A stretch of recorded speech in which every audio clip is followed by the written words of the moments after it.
trouble we have, or the difficulty we have with the environmental degradation, with the problems that we have, is that they happen very, very slowly. Quite often, the generation that facilitates or that is responsible for the environmental degradation is not the one that pays the price. It's a very slow process. And so we need to be very alert to understand that, so that we do not put our future generations in jeopardy as we pursue our own satisfaction today. What is wrong with us human beings is that so many of us are ignorant about how the environment gets destroyed. So many of us do not make the linkages between our activities and what we do to the environment. And just to give a few examples, in my own part of the world, I keep telling people, let us not cut trees irresponsibly.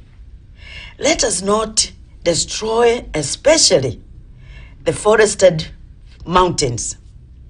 Let's not interfere with the ecological systems in these mountains, because they are playing a very important part of our life. They are responsible for our survival. Because if you destroy the forests on these mountains, the rivers will stop flowing, and the rains will become irregular, and the crops will fail, and you will die of hunger and starvation.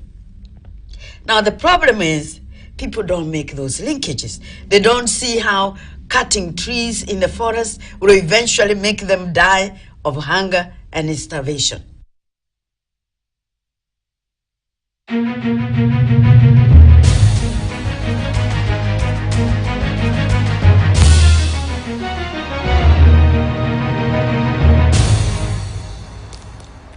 All right, do we make those linkages that Wangari Maathai was reminding us over and over, and that we will die of hunger? And indeed, right now we're dying of hunger. And this is what we want to discuss as well, with the lifting of a ban on the logging, and listening to what Wangari Maathai was actually imploring Kenyans to do. We've had Right Honorable Raila Odinga also talking on the president on the logging and the lifting of it as well. So just remembering Wangari Maathai, who was a stalwart, of course, in light of what we have right now as a summit, this is a good gesture. You'll be very happy to note that this will be the first Africa Climate Summit that is being hosted here in Nairobi. Let me just hear your sentiments. Yeah, thank you, Dubal. Dubal, you know, anytime you listen to Maathai talk about environment, we all know as Kenyans what he stood for, and the level of championing she did in this level. May her soul rest in eternal peace. And it's just a confirmation that what she used to say is no longer now a story, it's actually reality. Dibal, I don't know how many times when you go to your rural setting, you take time just to walk around. At times I do it myself, and what I realize is when I was a young boy, some places would get natural springs. Some places you just walk and find, you would know that if you go to that place, there's a natural spring, and water used to ooze from those springs every time. Now you take a walk through the same area, the place is completely dry. We have seen a number of rivers which would actually be having water for quite some months every year. Now you go to the same rivers, you find in 1 or 2 months they are dry. You've seen areas like Baringo, the other day, where the lake was actually now displacing people as a result of the lake getting to the, what should be dry land. And all these are as a result of these climate change effects. And that's what you see now. What we used to think was just a very small issue, the issue of climate change, has now come to occupy the center stage in terms of national debate and even international conversation. So this matter is not anymore, is not as we used to take it in the old days. Now it's a serious matter. And when you see what I think from what I'm saying, just to comment briefly about the legal framework which are put in place, what has come out is as time goes, we've realized there are gaps which need to be legal gaps, which must be addressed by this country for us to be a key player matters climate change. And that's what you saw, both the National Assembly and the Senate. We did take time, and very short time, to make sure that we have this law in place. And it was signed the other day by our president. But all said and done, I think when you look historically, the question I always ask myself every time I start thinking about climate change is most of our African countries have not been independent for more than, I think, on average, about 56 years, on average. And when you look at the world development, more so the north, the countries in the north, they have been independent for over 200, 300 years. And I always ask myself, if we are to take the totality of the climate change effects, and more so the negative effects of climate change, and ask ourselves, what is our contribution to that negative bit of it as a continent, as African continent? And I'm sure we'll be very low. Estimates go about 3%, others are even below 1%, saying that in totality, what we are suffering today from, we've done minimal contribution to it. So in terms of, that's what I would call historical injustice. And that's why, to me, I think this summit becomes very, very important for us as a country. If you were to ask yourselves, do we know what are the causes of these problems? We know them. Do we know what needs to be done to solve or to remedy the situation? We know. Do we know, in terms of financial resources requirements, what is required? We have an estimate. So what we need from this summit, I look at it like we need now to consolidate the African voice, so that as African countries, then we are all talking from the same page, and we have a common strategy in terms of how to address this matter, and in terms of how then those who polluted the environment in the past now participate actively in remedying the situation. And to me, that's what I was saying, listening to the issue. When we see now this summit is supposed to be an African summit, we see an attempt of the Western coming on board again and appearing like they will be part of the discussing the solution. Because I'm imagining we need to come up with a very firm position in terms of how to deal with the people who polluted the environment and who are now putting us in the situation where we are in today. It's just like if you have a land case, the bar, and then the arbitrator is also interested in piece of that land. You can imagine the situation. So the ruling is supposed to be more likely to be biased towards the arbitrator. So to me, I think really we would have really brought the Western, most of the delegates from the West as observers, just to observe. You know, when you are an observer, you are not a key decision maker.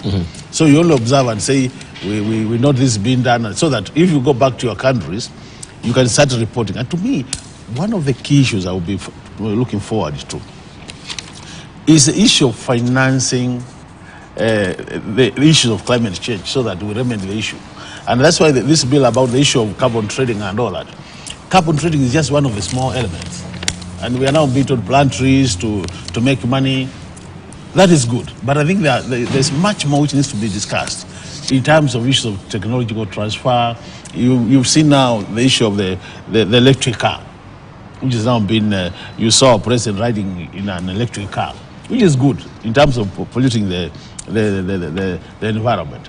But you must also ask yourself, will this car perform effectively in roads like what we have in my constituency? Once you exit the tarmac and you get to the rough roads which you have all over the country, will this car still be effective in terms of performance? These are the issues which must be addressed. So that even as you think about bringing on board electric cars, you must think about the infrastructure in which they are going to be used. And these are the issues to me. So I am very happy with this summit, but I would want to see resolutions coming out of this summit which can now be implemented, because we are not short of what needs to be done.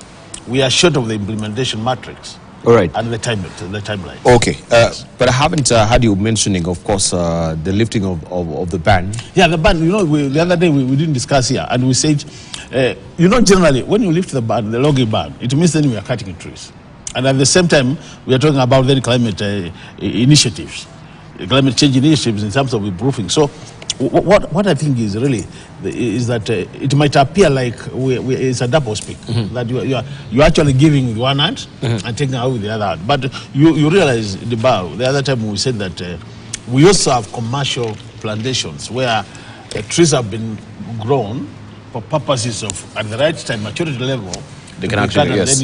So if we go that way, that it's only for commercial cutting, I think basically then if you plant a plantation, you want to cut trees and then you do replanting, that becomes a circle, and I don't see really any major harm. But in a situation where we just do like what Honorable Wangari Maathai, the late Honorable Wangari Maathai was saying, where you cut just without really any plant cutting, then it is detrimental to the environment, and that is wrong. So we should be growing trees all over the place, but where we do it for commercial purposes, then logging, I think we should be allowed. All right, so I want to just raise the issue of, because we wanted to discuss even the preparation as a country ourselves. We have the carbon sinking, the carbon sequestration, for us to actually be storing this particular carbon for trading. In terms of preparedness, do we think we're any near when we're talking about the carbon sinks, the carbon sequestration? And again, when it comes to sustainability, and what now, we've had a report here by ActionAid saying that most of the banks are the ones who are fueling, especially the fueling of the crude oil, which everyone is trying to run away from and focus on the renewable energy. You as legislators in the first place, how then are we looking at the whole issue of making sure this is streamlined? Even when you're talking about electric car, and the source of power is quite expensive to facilitate the movement and mobility of these electric cars, that will be another impending tripping wire along the way. Because right now we are talking about how exorbitant the cost of power is in this country, yet we have enough resources that can make power cheaper in the country when it comes to renewable energy. Could we look at that as well? The issue of corruption has been also big when it comes to streamlining all these resources that we are talking about. Looking even at what we have on the front page of a Business Daily, it permeates everywhere. On the infrastructure, it permeates everywhere. On the energy sector as well. Could we tease out one by one? Preparation. Dibal, thank you. Allow me, before I comment about our preparedness, to also highlight the fact that growing up, I knew Wangari Maathai was the champion of environmental protection and tree planting. Yes. When we honestly speak, I knew that that was the only person who was involved in tree planting, particularly because of the history that we read, and also the experiences that we saw that she went through in her bid to push for the agenda on climate change and protection of our environment. And listening to that clip, it confirmed the fact that indeed she was focused. She was keen on ensuring that people appreciate beyond just the mere conversation about tree planting, but the future of the world, the future of the climate. And that's why we are saying that what she had then in those days, as early as 2004 when she won, remember she was the first African woman to win a Nobel Prize. That time, I'm very sure a good number of us did not take climate change and environmental protection with the seriousness that we are now involved in. And I must appreciate her, wherever she must be a very happy woman, a human happy, because it is now a topic of conversation in every opportunity that every leader gets. Because you must have noticed that every other conversation you're having, if it's about anything to do with energy, we speak climate. If it's about technology, we speak climate. If it's about agriculture, we do. a conversation around how then do we protect ourselves from the effects of climate change. And I was just reading the national evolution of the climate crisis and why you should be concerned. That is at page 4 and 5 of the Daily Nation. It is something that is now global. Everyone is looking at. So what do we do? That is why the civil society are saying we needed to be fully involved, or rather we are not getting the necessary attention to be involved in this summit. The world is saying there are players, including international banks, funding. The context of what we are saying is, it, in the first place, a very important aspect to commend that the whole world is talking about climate change and how do we protect. Back to then now, why is it that we are here, is to answer on the consequences. We have come to appreciate as a world that if we don't do it, we will not live beyond. The same, we're being told that World Heritage Sites, 50 of them are doomed to be non-existent in the next 50 years. That tells you it is not as simple as we might think. And that is why the direction we are taking will help us to protect some of these historical sites. Mm-hmm. Are we prepared as a country to tackle these challenges? My answer will be yes and no. Yes, because the conversation is rife. The conversation is on top of our everyday agenda. The goodwill from the leadership is visible.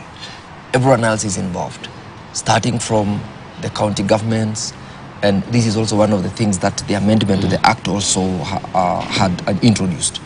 We are introducing a role or mandate to the county governments in terms of registering these projects, in terms of seeking to implement the projects which are climate change friendly, and that way the answer as to the preparedness is affirmative.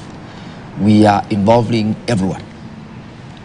No, because remember I said earlier on that we came in to have the first reading of this particular law on Tuesday, public participation on Wednesday, second and third reading on Thursday.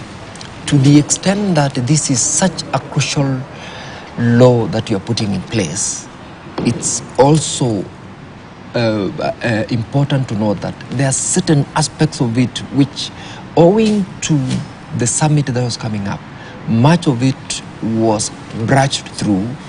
A number of players could not have had the opportunity to fully be involved, so that the ultimate document that we are passing, or rather which we passed, has captured all the concerns of all the players. So as to the extent of preparedness, I think my answer is yes and no. We are prepared because it's a conversation going on. We are not because we're yet to get there. Thank you. You will note why we are yet to get there. The players who are against it, people who have been earning out of carbon trading at the expense of the national government or the county government or individuals or players who are supposed to.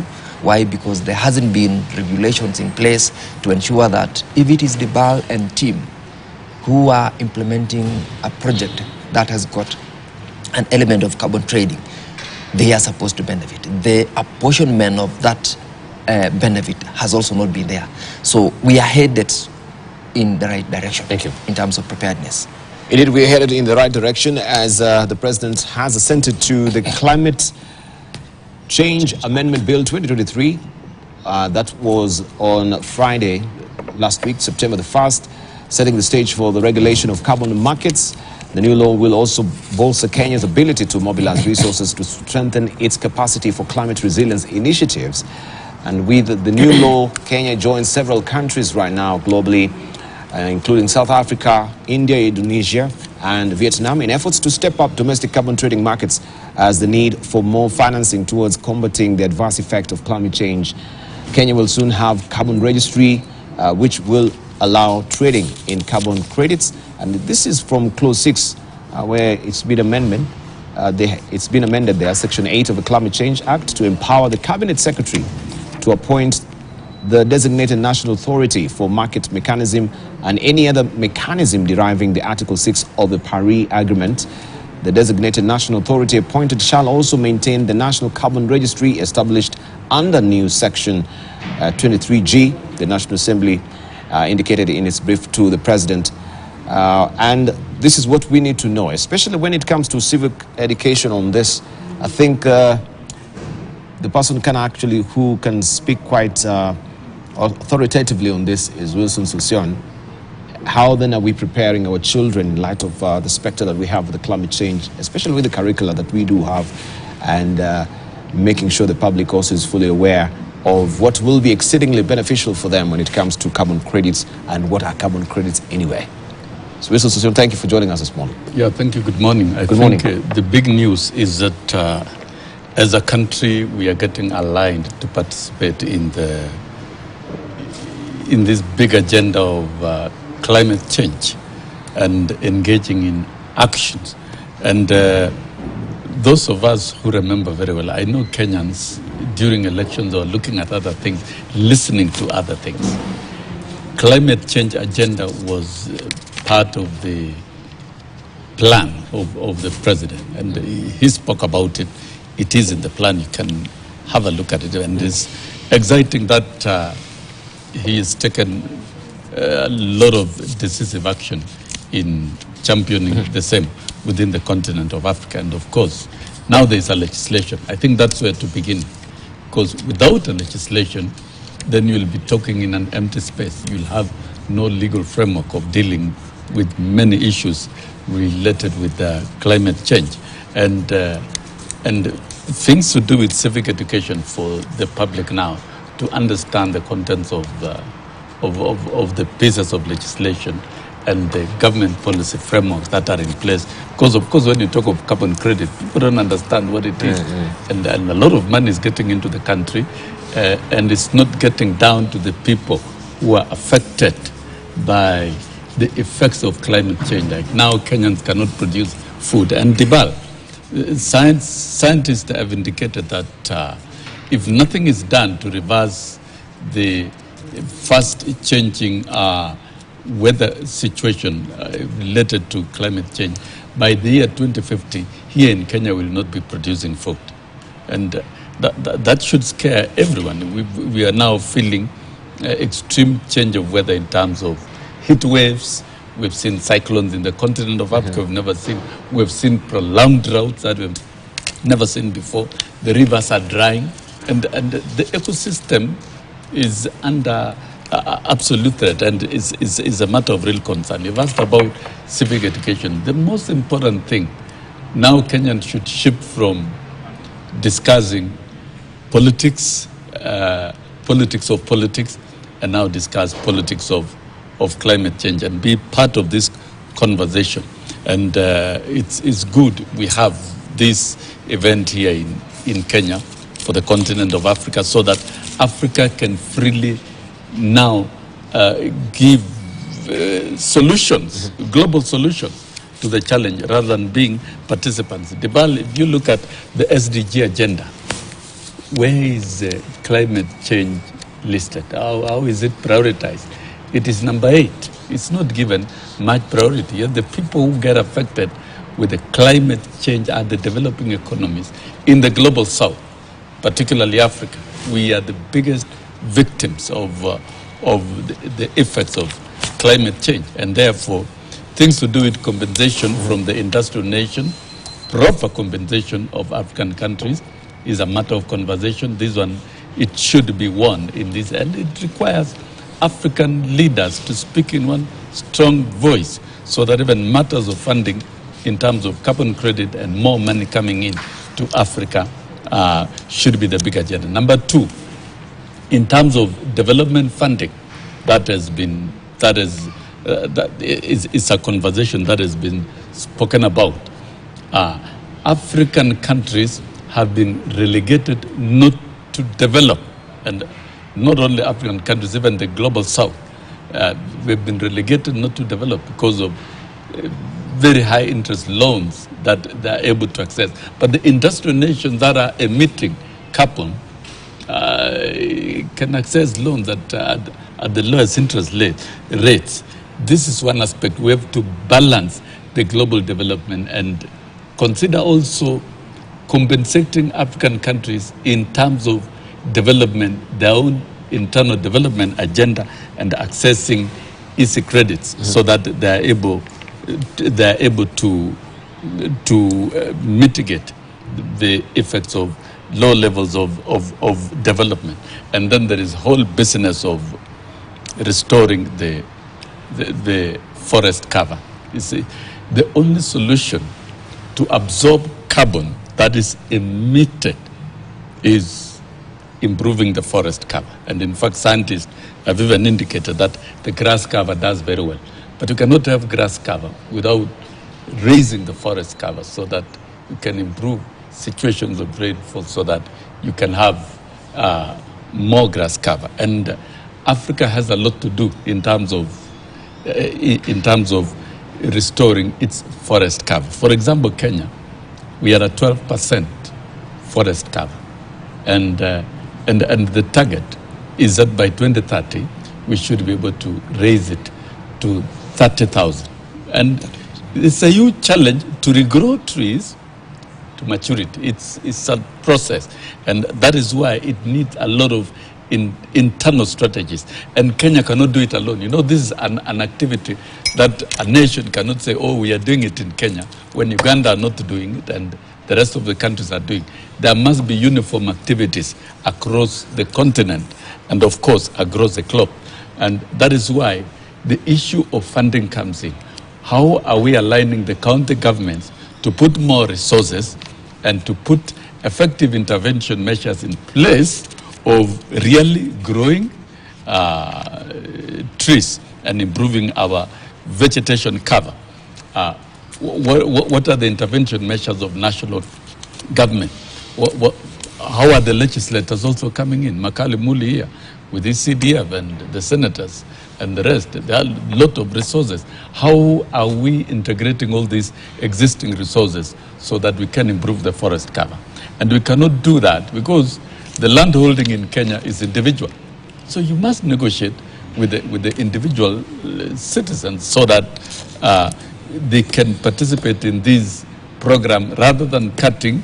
Right. Should be getting more trees planted. So there is one question that has been raised, that of course we cannot be talking about forest cover while we are giving licenses for harvesting. The logging. The logging.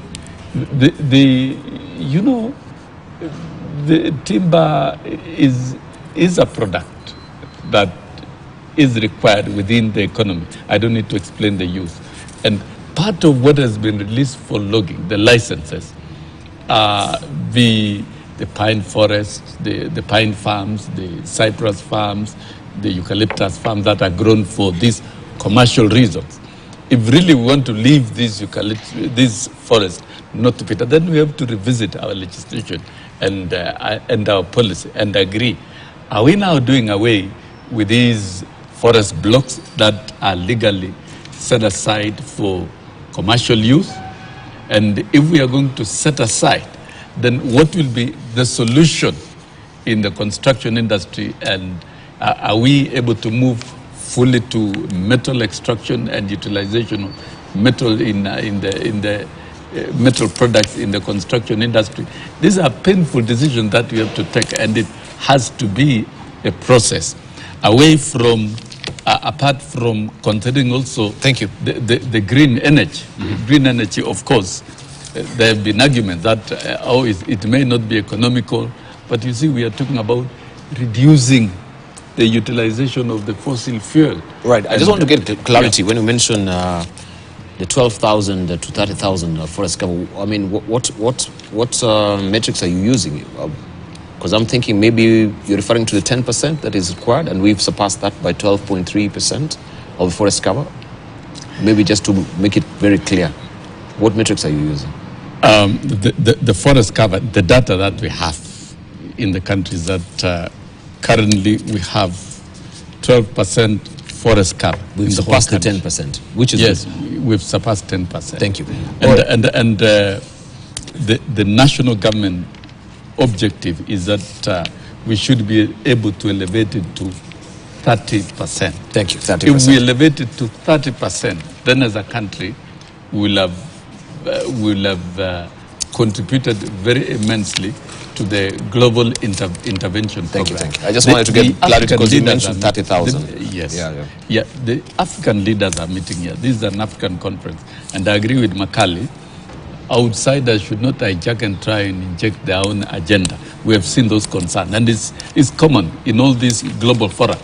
That, but it's been argued, and of course you've heard from good nature. Yeah, you can be infiltrated and agenda twisted. I want to believe that the African leaders are in control and are in charge, and we shall have resolutions that are African, that are homegrown, and that favors the African continent, and that which will help the continent of Africa, not just the continent of Africa, entirely the global South. The global South need to have a strong voice in the global climate change politics. And so the resolution from this conference are very key. Thank you, Session. I wanted just to, especially when you have this sort of enactment or the act that now has been assented to by the president, and you've talked about even SDGs where we're not giving a high premium to the climate change. It's becoming globally a center of focus.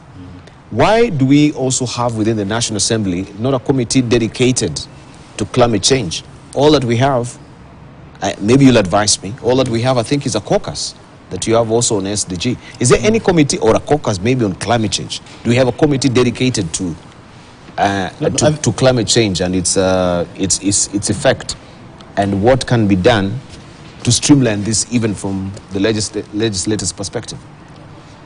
I think as I said earlier, we've taken for granted the issue of climate change for a long time. But now what is happening today, even with the summit in town, is that we all appreciate as Kenyans that climate change effects are serious effects in this country, and we must think of a way of addressing them. Now, with that background then, you realize that a number of what I'll call the development blueprints are actually now starting to be aligned to issues of climate change. You have the SDGs, you have our own development plans, and you even have the Africa Action Agenda 2063. If you look at all those documents, there's now an attempt towards aligning them to issues of climate change. Now, when it comes to Parliament, and more so the committees of Parliament, the committee is now dealing with, we are a committee on environment issues. It's not specifically on climate change, but it's broadly environmental matters. And even now, things have actually, we've now two committees. Initially, it used to be a committee on water and environment. Now it has been divided. Now we have one committee looking at environment matters. And I think in the next phase of coming up with the parliamentary committees, don't be surprised about to see now a committee on issues on climate change, just as we have done. Initially, issues of public debt used to be addressed by budget and appropriation committee. Now Parliament has a new committee looking at only public debt and privatization. So I see a situation where, since this matter of climate change is becoming a very topical issue now, in the next Parliament we might have a committee on climate change. And I think it would be a good move, because we really need to push our efforts to this direction. And bearing in mind the issue of finance might start coming up. Because you see now, the way this matter has been discussed, climate change matters are going to be so central that a lot of money might start now flowing towards that direction. And we need a very good framework in terms of financing framework. How do you then, in case we get this resource coming, how do we use this resource? And at the same time, then we need a very also effective oversight framework, which can only be done by Parliament. And I think it would be important we have both at the Senate level and at the National Assembly, a committee which specifically will be taking care of oversighting issues relating to climate change. This will be good for the country, and as we are saying, that committee will also have a lot of work if you consider what is happening currently. Because these issues are actually going to generate a lot of debate, a lot of initiatives. If you talk to our young people these days, and I like this idea of where we are saying that the young people must be on the table. Because, majority of us will be, in the next 40 years, will be exiting. and the people to take over our young people. So we need to bring them to the table early enough so that they start now internalizing these matters, start internalizing the proposed programs, start internalizing the future effects in case we get these things right, and also start internalizing how to relate with our Western brothers, who we always accuse of having contributed a lot to where we are today. Yes. All right. Maybe also from the Senate point of view, maybe you can inform us so that there is a complementarity. Since right now you have the bicameral bill, that is a House of Parliament bill that is being steamrolled by Chepkonga. These are the same issues that needs to be, because we have the report that was from the Ministry of Environment. Yes. Was that we should also have a climate data registry that seeks to have these linkages between the national government and the county government as well, which where the Senate is really coming into play. You are sitting in the jailer committee? Yes. Yes. Within, you are the chair actually of the jailer committee. These are the issues that maybe can be broached. Formation of another committee and how the complementarity of it will be with the National Assembly. I don't know. You can advise us. Well, actually, we had in the Senate, the way Honorable Kalia said, we have a committee. The committee chaired by the Senator from Nyandarua, Senator Mego, is the one involved. That is the Environment, Land, Natural Resources Committee of the Senate. That is a committee that has got the mandate to deal with this. In fact, as a matter of fact, it is that particular committee that was dealing with issues on public participation that received the report, that placed before the House the report that they got from the public participation. And besides that one, there is the caucus, which comprised, I think, over 200 members of Parliament, that is the Senate and the National Assembly, involved purely in the climate change, where we were all looking at obligations on tree growing and planting and getting involved generally in the whole issue. But then when we speak about a completely dedicated committee, I agree with you that this conversation should not just end with the enactment of the law on climate change. It should not end with the resolutions that will come from the summit that is beginning today. It should go beyond that, and it can only be extended so that those resolutions are implemented to the letter. That way, it means that if we have a fully dedicated committee, both in the National Assembly and the Senate, then we will be having a more robust engagement, including involvement of the county governments, so that if there are issues that directly deal with a particular county government, then it will be easy to fall back and ensure they are followed out to implementation. And that is why I applaud the proposed amendments, or rather actually the amendments now which have been enacted. The amendment to the Act where county governments have fully been incorporated in the creation of the registries, the follow-up on implementation of programs and projects at the county level, where they will be part and parcel of the data that will be within the registry. That way, it will facilitate a complete follow-up to the benefits that a particular county government is supposed to gain. A particular project is supposed to be, rolled out, whether it is by the county government or by the national government or any other player which is supposed to comply with the Act. So it is true that we should then expand the scope of the players to be involved in climate change programs and projects in the county government and in the national government. And the beauty about it is the fact that it is cutting across all sectors, ranging from transport, infrastructure, social and economic engagements. When you look at actually the law, Divan, it is going to be something that each and every project that we are doing, whether we are doing a road construction, whether we are doing the affordable housing, whether we are doing the industrial parks, the conversation will zero into what are the consequences of such a project in terms of protecting the environment, planting trees or growing trees, ensuring that each and every aspect of that project goes into a portion of income generated in protecting the environment. That is the beauty about this law. That is the conversation that we will look forward to ensure that the resolutions that come from this summit are also focused in its ability to be implemented, so that it doesn't become another piece of paper in the resolutions in the shelves.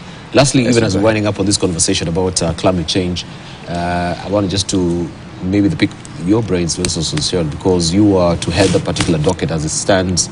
We have the court injunction on it, but still, on tourism, we've seen adverse effect of climate change decimating a lot of our livestock.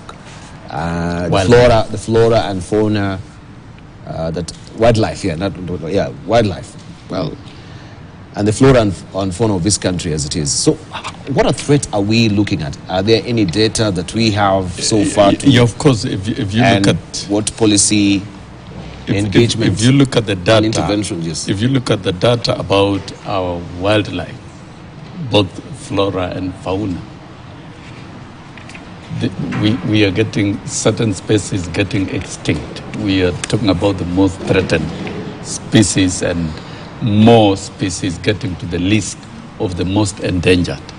And that basically is due to climate change. Two, their numbers are reducing.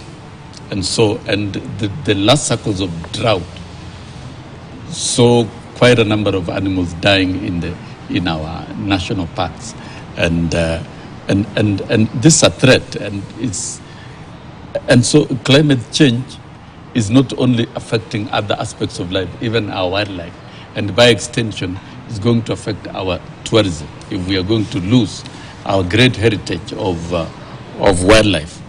And listening to my colleagues here, I think trying to say yes, the way it is in the National Assembly, that certain committees are actually dealing with these, it is subsumed within certain committees, climate action programs subsumed within certain committees.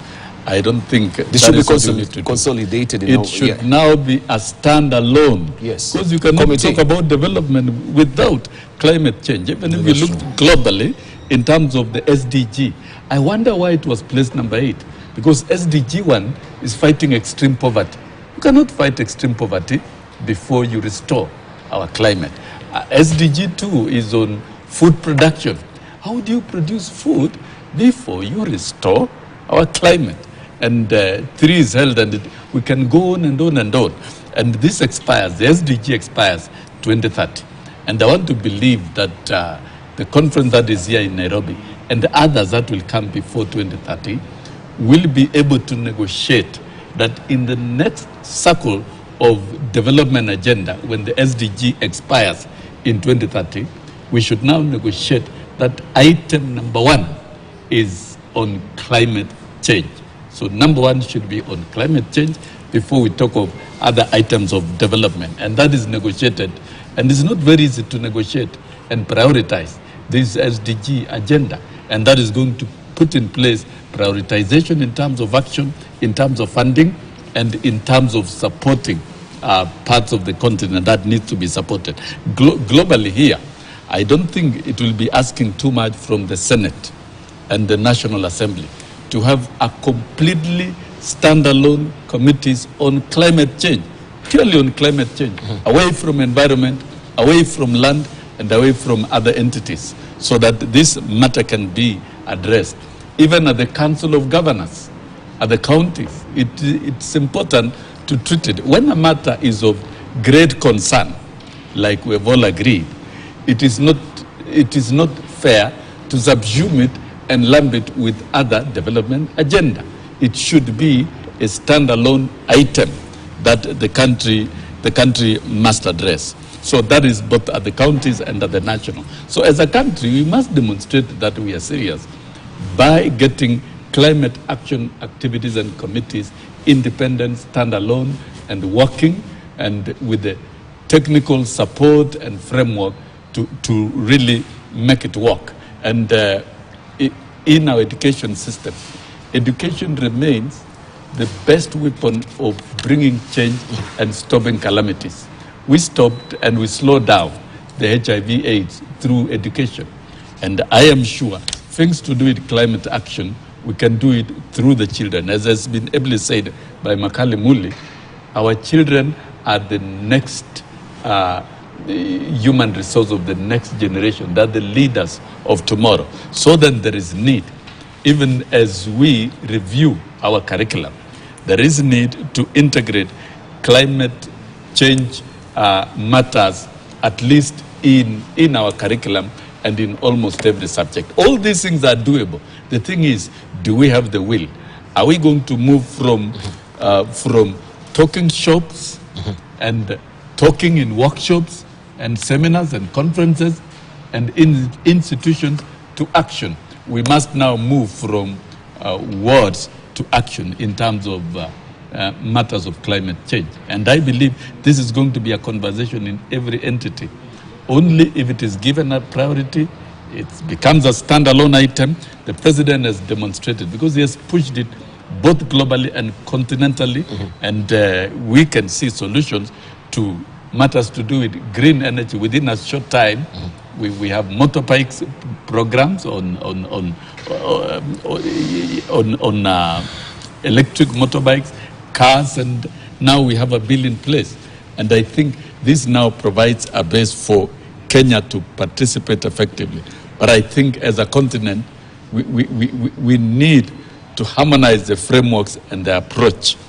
The global south and Africa must be united and must come up with clear solutions and proposals so that they are not dictated from their brothers from the global north or in the developed world. That is where the problem has been. Right. And we're yet to see how that will pan out. That is beginning today throughout the week. The conversation will be on climate change and the global south, the global north, how they're faring. We've had civil society and NGOs raising hesitation, and to how also the global north has been given much premium in terms of access at the expense of the African civil societies as well. We take a short break right now. When we circle back, of course, we continue with the soapbox, and that will act as a segue to our politics of the day. There has been question raised regarding taxes, especially with the NHIF, that